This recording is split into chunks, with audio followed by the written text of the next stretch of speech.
오늘 우리에게 주시는 하나님의 말씀은 히브리서 2장 1절에서 9절까지의 말씀입니다. 저와 여러분이 한 절씩 교독하겠습니다. 신약성경 354페이지입니다.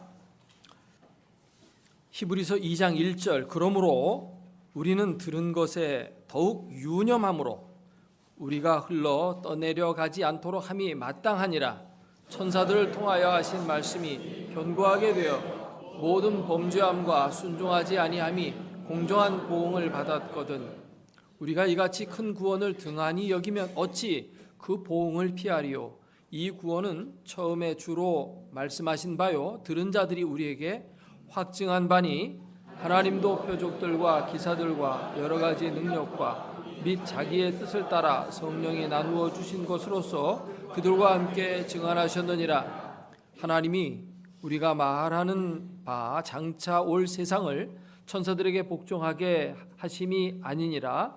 그러나 누구인가가 어디에서 증언하여 이르되 사람이 무엇이기에 주께서 그를 생각하시며 인자가 무엇이기에 주께서 그를 돌보시나이까. 그를 잠시 동안 천사보다 못하게 하시며 영광과 존귀로 관을 씌우시며 만물을 그 발 아래 복종하게 하셨느니라 하였으니 만물로 그에게 복종하게 하셨은즉 복종하지 않은 것이 하나도 없어야겠으나 지금 우리가 만물이 아직 그에게 복종하고 있는 것을 보지 못하고 오직 우리가 천사들보다 잠시 동안 못하게 하심을 입은 자 곧 죽음의 고난을 받으심으로 말미암아 영광과 존귀로 관을 쓰신 예수를 보니 이를 행하심은 하나님의 은혜로 말미암아 모든 사람을 위하여 죽음을 맛보려 하심이라. 아멘.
영국의 어느 경건한 가정에 운전기사로 있는 존이라는 사람이 있었습니다. 그 주인은 하나님으로부터 은혜를 많이 받아서 큰 부자가 되었습니다. 아주 큰 저택을 마련했고 넓은 땅을 소유하고 있었습니다. 그는 언제든지 하나님의 살아계심을 증거했고 우리 영혼의 귀중성에 대해서 사람들에게 말을 했습니다. 그리고 예수 그리스도에 대한 구원의 복된 소식을 전했습니다. 하루는 그 운전기사 존과 함께 주인이 얘기를 하면서 예수 그리스도의 재림에 대해서 얘기를 나누었습니다. 그리고 이 주인은 존에게 이렇게 얘기를 하였습니다. 그날이 되면 이 차를 자네가 가지게나 예수님이 다시 오시는 그때가 되면 나는 필요가 없어. 그리고 이 저택도 자네가 가지고 자네 가족들 다 데리고 와서 이 집에서 살게나. 그리고 이 넓은 땅과 토지 그것도 다 자네가 가져. 이렇게 얘기를 했어요. 그러니까 이 존은 너무나도 고마워서 감사합니다, 감사합니다를 연발했습니다. 그리고 집으로 돌아가서 아내에게 얘기를 했습니다. 예수님이 재림하시면 우리 주인의 모든 재산이 다 우리 거 되는 거야. 그 좋은 집에 우리가 들어가서 살게 될 거야. 그리고 그날 저녁에 이제 잠을 자는데 잠이 오질 않는 것입니다. 이리 뒤척 저리 뒤척하면서 그는 고민을 하기 시작했습니다. 그러다가 자리에서 벌떡 일어나서 주인집을 찾아갔습니다. 대문을 두드렸어요. 주인이 나와서 이 밤중에 무슨 일인가 하고 물었을 때 저는 주인이 주시는 그 자가용 받지 않겠습니다. 그리고 이 집도 저택도 제게는 필요가 없습니다. 주인이 가신 전 재산 제게 준다고 했는데 그것도 다 필요가 없습니다. 저는 구원을 받고 싶습니다. 사장님께서 그토록 고대하시는 그 구원 나도 받고 싶습니다. 그리고 그날을 준비하면서 내가 살기 원합니다. 라고 말을 했다는 것입니다. 구원, 우리 인생에서 가장 귀중한 것이죠. 이 히브리서는 우리가 받는 구원이 얼마나 놀랍고 귀중한 것인지를 잘 설명해 주는 책입니다. 오늘 본문에서 우리는 주님이 주시는 구원을 큰 구원이라고 말씀하고 있습니다. 3절 말씀 보면 우리가 이같이 큰 구원을 이렇게 말하고 있습니다.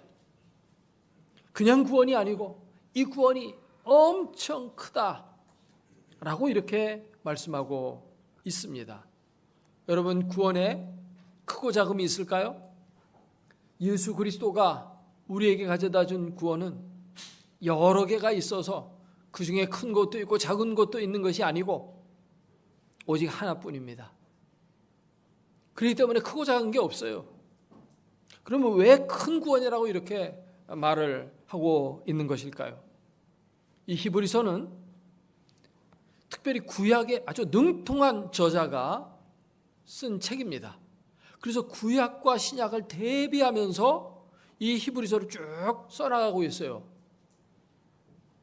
그래서 이 히브리서는 어떤 다른 서신에서는 볼 수 없는 모형론이라는 것이 아주 두드러지게 드러나고 있습니다. 구약은 모형이고 신약은 실체라는 것입니다. 그러면서 구약과 비교해 볼 때 이 신약의 예수 그리스도로 말미암아 우리에게 가져온 이 구원은 어마어마하게 크고 위대한 구원이다. 이렇게 설명하고 있는 것입니다. 구원이 크다라고 하는 것을 우리가 몇 가지 관점에서 좀 생각해 보려고 합니다. 예수 그리스도로 말미암아 우리에게 온 구원, 여러분 구원 받으셨습니까? 이 구원이라고 하는 것이 얼마나 큰지, 구원을 우리에게 이루어준 그분이 크기 때문에 구원이 크다는 것입니다. 똑같은 물건을 만들고 똑같은 작품을 만들어도 위대한 사람이 만든 작품은 훨씬 위대하고 가치가 있습니다. 같은 그림을 그려도 보통 사람이 그림을 그리면 별 가치가 없어요. 그러나 피카소와 같이 정말 위대한 화가가 그 그림을 그리면 한 장 그림 한 장에 수백억을 호가하는 그런 가치를 가진 위대한 작품이 탄생되는 것입니다. 우리의 구원을 누가 만들어 주었습니까? 예수 그리스도, 그분이 만들어 준 거예요. 인간이 만드는 게 아닙니다. 우리가 노력해서 얻는 것도 아니에요. 예수 그리스도께서 십자가와 부활을 통해서 우리에게 만들어 준 겁니다. 그렇기 때문에 이 구원은 정말 엄청나게 귀중한 거예요. 이 히브리서는 비교 종교학처럼 다른 여러 종교와 또 어떤 인물들과 예수 그리스도를 비교하고 있어요. 그러면서 예수 그리스도가 위대하시다라는 것을 계속 말해요. 예수님이 위대하다는 것을 얘기하는 것은 예수님이 위대하시기 때문에 위대하다고 말하는 것일 뿐만 아니라 그 위대하신 분이 우리를 위해서 구원을 이루어 주셨기 때문에 우리의 구원이 위대하다라는 걸 말하고자 하는 거예요. 히브리서 1장 1절에 보면 예수 그리스도는 선지자들보다 위대하시다 이렇게 말해요. 1절에 보면 옛적의 선지자들을 통하여 여러 부분과 여러 모양으로 우리 조상들에게 말씀하신 하나님이 이 모든 날 마지막에는 아들을 통하여 우리에게 말씀하셨으니 라고 말씀하고 있습니다. 구약의 선지자들 대단한 사람들입니다. 그런데 그렇게 대단한 사람들이라 할지라도 그들은 여러 부분만을 말했을 뿐이에요. 여러분, 코끼리가 있는데 장님이 부분을 얘기를 하면 그것도 코끼리는 맞아요. 코끼리 코에 대해 얘기하고 다리에 대해 얘기하고 꼬리에 대해서 얘기하고 코끼리의 상하 뿔에 대해서도 얘기하고 이렇게 다 얘기할 때 그 코끼리 맞습니다만은 부분적으로 얘기한 것뿐이에요. 그렇기 때문에 전체가 잘 감이 잡히질 않습니다. 근데 눈 뜬 사람이 얘기하면 눈 뜨고 그걸 보면 코끼리가 뭔지를 분명하게 알 수 있겠죠. 근데 예수 그리스도는 바로 그런 분이라는 것입니다. 선지자들은 부분만 얘기했지만 예수 그리스도는 전체를 얘기하셨어요. 아니, 예수님은 계시자일 뿐만 아니라 계시 그 자체였어요. 하나님에 대해서 얘기하고 천국에 대해서 얘기하신 분일 뿐만 아니라 예수님 자신이 하나님이요 예수님 자신이 하나님의 나라였습니다. 그렇기 때문에 예수 그리스도의 계시는 최종 계시입니다.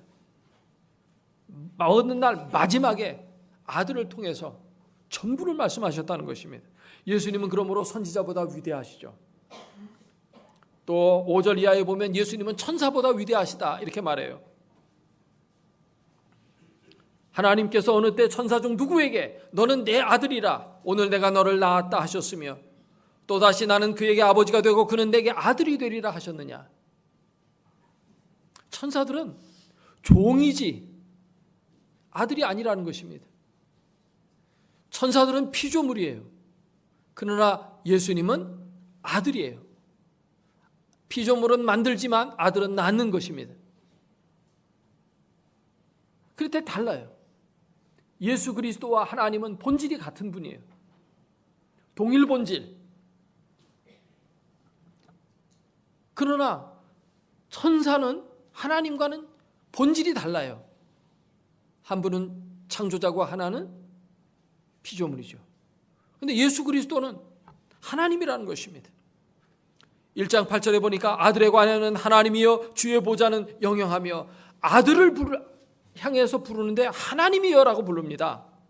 주의 나라의 규는 공평한 규이니이다. 이 규라는 말은 임금이 가지고 있는 왕권을 나타내는 상징적인 지팡이입니다. 그러니까 예수 그리스도는 영원한 나라의 보좌에 앉으신 분이라는 뜻이에요. 또 3장에 가게 되면 예수 그리스도는 모세보다 위대하다 이렇게 말하고 있습니다. 이스라엘 사람들은 예수님 시대에 모세가 최고였어요. 모세하면 그 앞에는 아무 말도 못하는 겁니다. 우리나라에서 공자 앞에 문자 쓰지 말라는 말하고 비슷해요. 모세 앞에는 입 다물어라 이겁니다. 그런데 예수님은 모세보다 더 위대해요. 3장 2절 이하에 보면 모세가 하나님의 온 집에 충성한 것 같이 예수님도 충성했지만 모세보다 더욱 영광을 받을 만한 것이 마치 집 지은 자가 그 집보다 존귀함과 같다고 했습니다. 건축자가 건축물보다 더 위대한 겁니다. 이 세상이 위대하죠. 우주가 얼마나 광활하고 멋있습니까? 그러나 이 우주를 만드신 하나 창조자는 더 위대하고 더 아름다운 겁니다. 그렇게 모세와 비교해 볼 때 그 정도 차이가 난다는 것입니다. 7장에 가면 예수님은 제사장보다 더 위대하세요. 구약의 제사장들은 계속 죽었기 때문에 제사장의 반열이 바뀌었고 수많은 제사장이 필요했고 그들 스스로도 죄의 테두리를 벗어나지 못했어요. 그러나 예수 그리스도는 영원히 살아 계시기 때문에 그 제사의 직분이 갈리지 않는다. 영원한 대제사장으로 예수님이 계신다는 겁니다. 그가 살아서 오늘도 구원의 역사를 베풀고 계신다고 말하고 있어요. 아론의 반차를 따른 대제사장들보다 예수 그리스도는 더 위대하셔요. 1장 2절에 보면 또 그로 말미암아 모든 세계를 지으셨느니라. 예수님은 창조자라는 것입니다. 비교할 수가 없다는 것입니다. 이런 위대하신 분이 우리의 구원을 이루어 주셨다는 겁니다. 그렇기 때문에 이 구원이라는 것은 엄청난 것이라는 것입니다. 할렐루야. 근데 이분이 그냥 만든 정도가 아니라 자신의 목숨을 버려서 만들어낸 구원이기 때문에 그 가치가 얼마나 귀하냐 하는 것입니다. 이렇게 존귀하신 분이 목숨을 내어놓고 목숨을 다 바쳐서 우리의 구원을 이루었으니 이 구원의 가치와 그 위대성이 얼마나 크냐 하는 것입니다. 예수님이 십자가에 달려 죽으심으로 우리의 구원이 이루어졌어요. 이 구원의 대가가 예수님이라는 것입니다. 그 귀한 생명, 그러므로 우리의 구원은 예수님짜리 구원이요 하나님짜리 구원입니다. 세상에 값어치 있는 것들이 많이 있지만 하나님의 생명보다 가치 있는 것이 있을 수 있을까요? 근데 그러한 가치를 들여서 가장 위대하신 분이 우리를 위하여 구원을 이루어 주셨으니 이 구원을 우리가 가장 소중히 여겨야 마땅하지 않겠습니까? 그리고 두 번째로 이 구원이 크고 위대한 것은 바로 이 구원의 내용이 엄청난 겁니다. 이 구원이라고 하는 것이 뭐 이 세상에 부자로 잘 살고 출세하고 뭐 건강하게 살고 많은 사람들은 종교를 그런 의미에서 종교를 믿습니다. 마음의 평안을 얻고. 그러나 구원이 그 정도일까요? 성경을 읽어보면 그게 아닙니다. 영원한 생명을 얻는 것입니다. 부활의 생명을 얻는 거예요. 이렇게 큰 구원이 있습니까? 수천억을 주고도 얻을 수 없는 게 바로 주님이 우리에게 이루어 놓으신 구원입니다. 이거를 진시황, 중국 땅덩어리를 다 가졌던 진시황도 이 구원만은 갖지 못했어요. 그는 불로초를 구해서 영생하려고 했지만 영생할 수 없었습니다. 그런데 예수님이 그 영원한 생명을 우리를 위하여 가져다 주셨다는 것입니다. 오늘 읽었던 이 본문 2장 하반부에 보면은 14절 죽음을 통하여 죽음의 세력을 잡은 자 곧 마귀를 멸하시며 15절에 또 죽기를 무서워함으로 한평생 매어 종노라는 모든 자들을 놓아주려 하심이니 죽음을 이기게 만들어 놓으신 거예요. 영원한 생명을 우리에게 가져다 주신 거예요. 이 구원의 내용이 얼마나 크냐 하는 것입니다.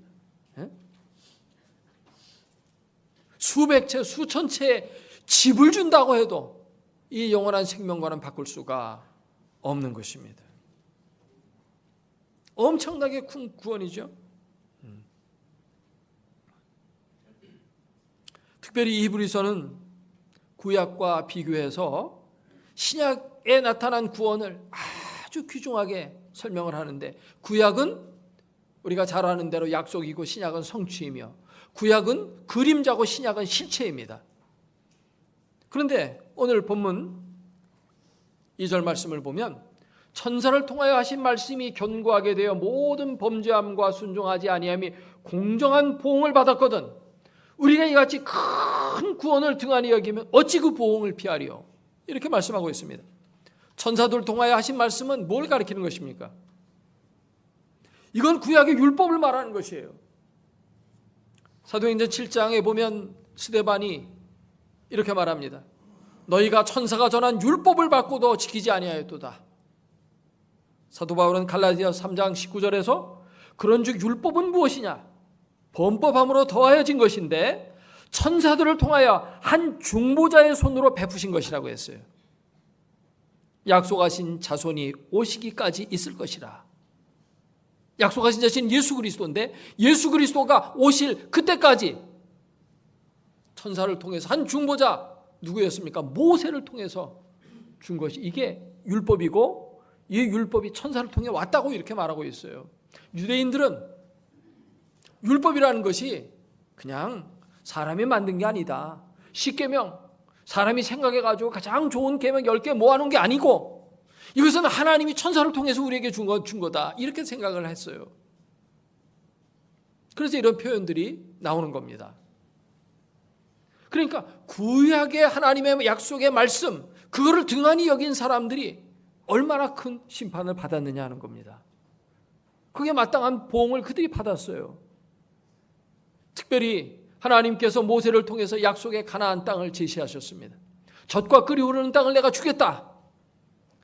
그리고 애굽에서 나와서 가나안 땅에 들어가도록 그들을 인도했어요. 이것은 구원의 그림자입니다. 약속의 가나안 땅, 젖과 꿀이 흐르는 땅을 그들이 얻었을 때 얼마나 기뻤을까요? 우리나라가 일제에서 해방된 그런 기쁨보다 더 큰 기쁨이었을 겁니다. 430년 동안 노예살이를 하고 나라도 없었는데 우리 민족은 그냥 이렇게 유랑민으로 살다가 끝나는 민족인가 보다 이래 생각을 했는데 수백 년 만에 그들이 자기들이 살 땅을 얻게 됐으니 이것보다 더 행복하고 기쁜 구원이 어디 있었겠어요. 그러나 그들은 그곳에 살면서도 결국 영원히 사는 게 아니라 자기들의 수명대로 살다가 인생 70이요 강건하면 80이라도 더 이상 못 살죠. 그래 그만큼 살다가 그들은 갔습니다. 행복한 땅에서 살았지만 그것은 작은 구원에 불과했고 그림자에 불과했습니다. 가나안 땅은 천국에 대한 예표일 뿐이요 그림자일 뿐입니다. 근데 예수 그리스도가 천국을 가지고 이 땅에 오셨습니다. 실체가 온 겁니다. 가나안 땅이 중요했다면 이 천국은 얼마나 더 귀중하겠어요. 그 가나안 땅에 대한 약속을 믿지 못하고 불순종하고 원망하고 했던 자들이 구약에 어떤 징벌을 받았습니까? 그 땅 못 들어가게 했어요. 너희들 믿음이 없고 불순종함으로 못 들어간다. 못 받았습니다. 원망 불평하는 자들에게 불뱀이 나타나서 물어 죽였습니다. 사사건건 하나님을 대적하는 자들 땅이 갈라지면서 지진이 일어나서 그들이 그 속에 빠져서 함몰되어서 딱 덮여버림으로 말미암아 생매장되었습니다. 이런 무서운 심판들을 그들이 받았습니다. 그림자의 구원을 놓고도 불순종하는 자들이 이런 심판을 받았거늘 하물며 실체인 하나님의 나라 천국에 대해서 불신하고 불순종하고 우습게 생각하고 별것 아니라고 생각하는 자들은 어떤 심판을 받겠느냐 하는 것입니다. 무서운 심판이 기다리고 있는 거예요. 천국이 얼마나 크냐, 이 구원이 얼마나 크냐, 그것은 바로 그것을 만들어주신 그분이 크기 때문이요, 그분이 만들어 놓은 것 중에서 최고의 작품이 이 구원이기 때문입니다. 할렐루야. 그렇기 때문에 우리가 이 세상도 좋아요. 하나님 만드신 거 좋아요. 그러나 하나님의 목숨까지 다 바쳐서 만들어 놓은 우리의 구원보다는 훨씬 못 미치는 겁니다. 이 땅에 있는 건 마치 구약에서 이스라엘 백성들이 추구했던 구원과 같은 그 정도의 구원에 불과합니다. 영원한 구원, 그 구원을 우리가 소중히 여기며 살아야 할 줄로 믿습니다. 그 구원을 소중히 여기지 않으면 어떻게 된다고 오늘 본문이 말하고 있어요? 1절은 너희가 그 구원을 유념하지 않으면 흘러 떠내려가 버린다. 흘러 떠내려가 버린다. 여러분, 지난 주간에 우리는 참으로 가슴 아픈 사건을 접했습니다. 헝가리의 다뉴브 강에서 우리 한국 관광객들이 유람선이 침몰해가지고 26명의 안타까운 생명이 그 다뉴브 강물의 급류에 휩쓸려가 버리고 말았어요. 생존자가 있을까 탐색을 지금도 계속하고 있지만 다뉴브 강물이 얼마나 지금 유속이 빠르고 탁도가 심한지 참 생존자를 혹은 시신이라도 건지는 일이 얼마나 어려운지 몰라요. 이 다뉴브 강은 독일에서 시작돼가지고 여러 나라를 거쳐가요.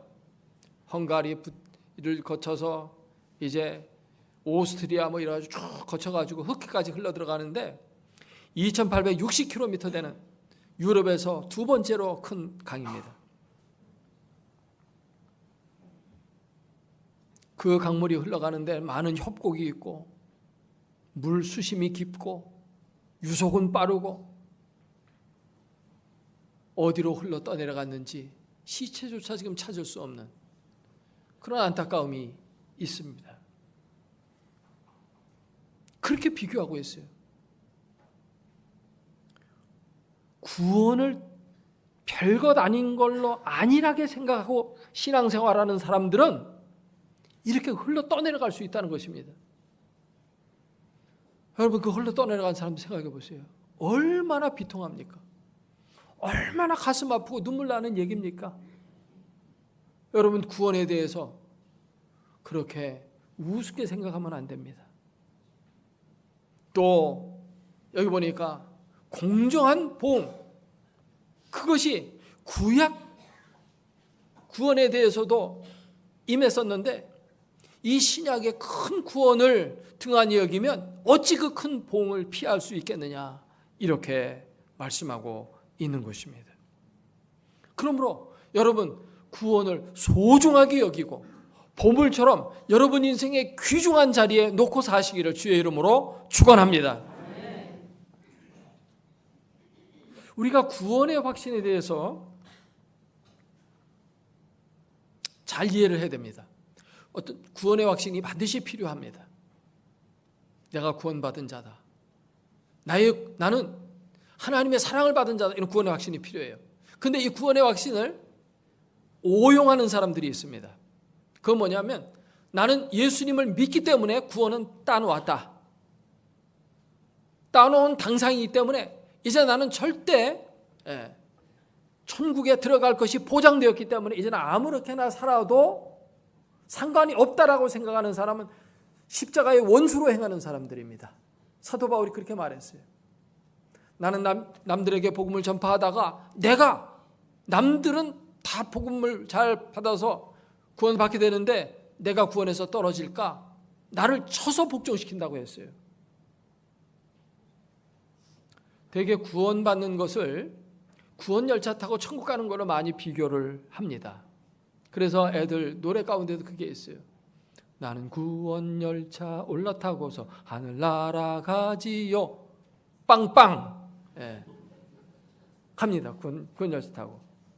근데 내가 구원받는 거를 천국행 티켓을 사는 걸로, 그거를 구입하는 걸로 이렇게 생각을 하는 사람들이 있어요. 그래서 나는 천국행 티켓을 이제 내가 딱 갖고 있어요. 그건 뭐냐 하면 내가 예수님께서 십자가에 달려 죽으시고 부활하신 걸 내가 믿는다는 겁니다.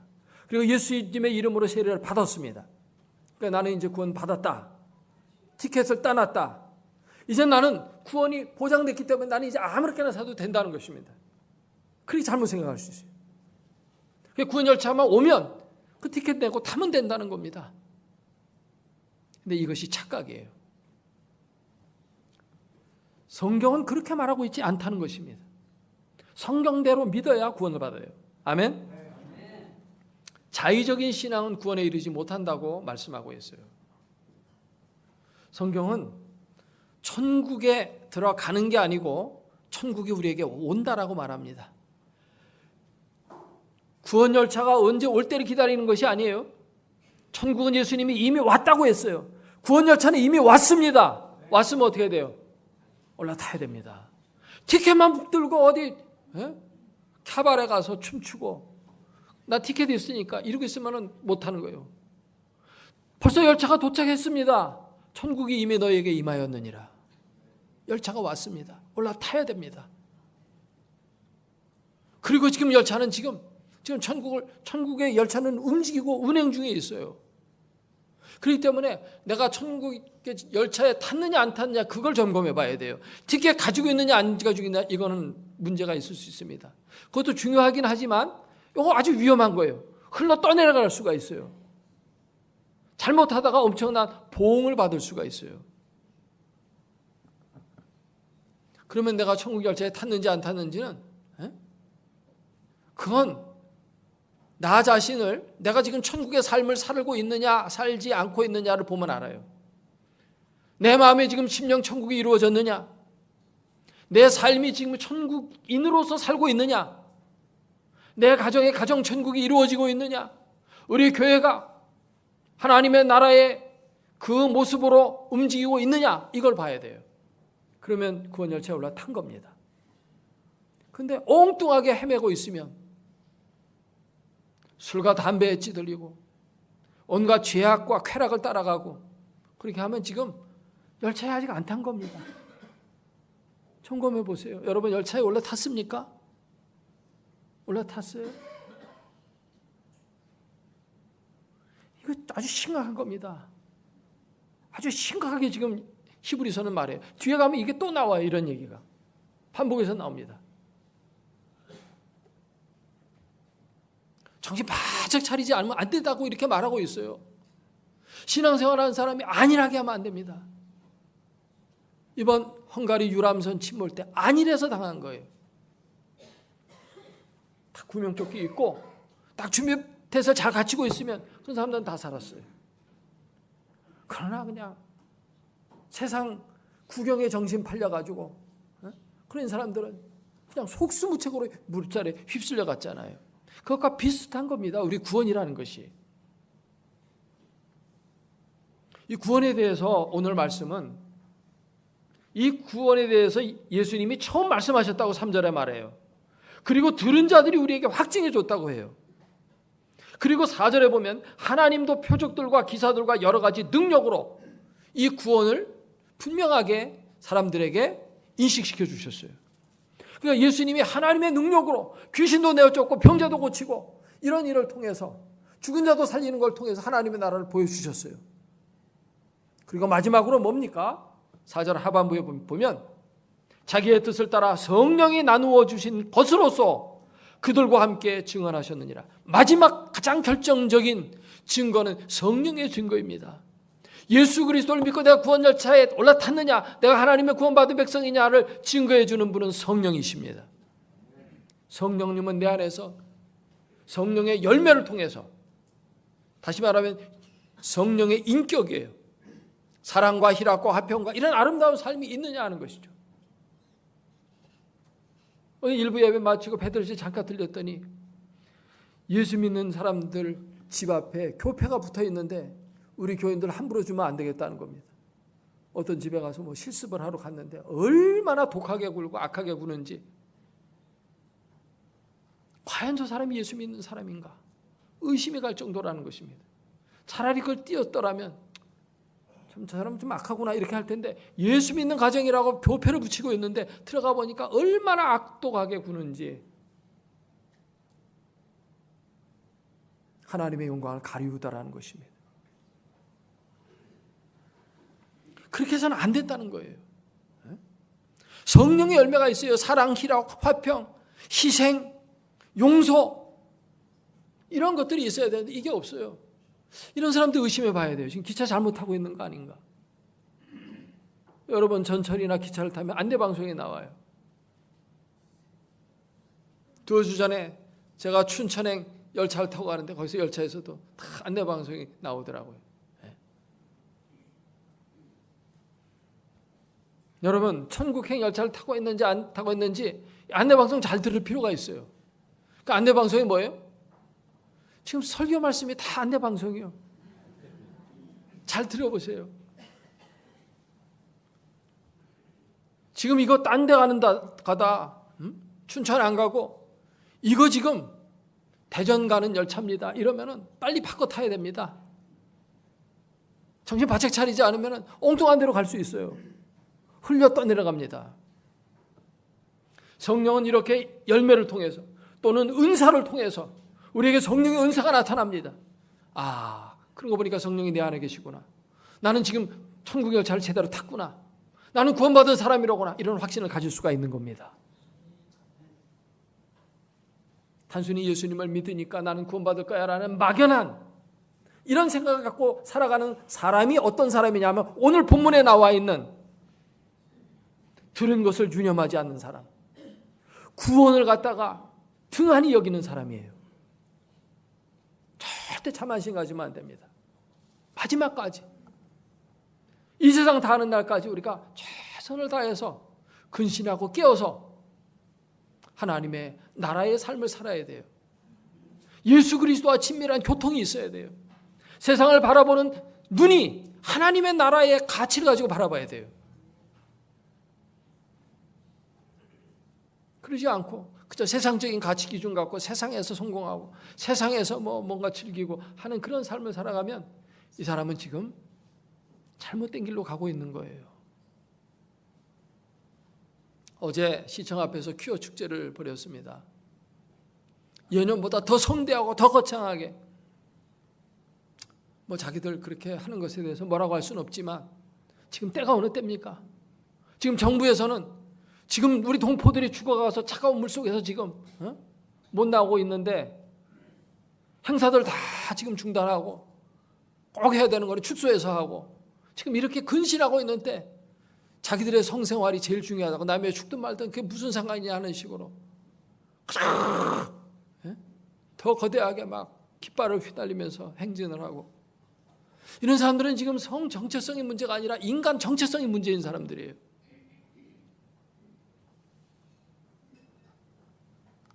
우리는 하나님 나라 관점으로 모든 걸 보고 행동해야 됩니다.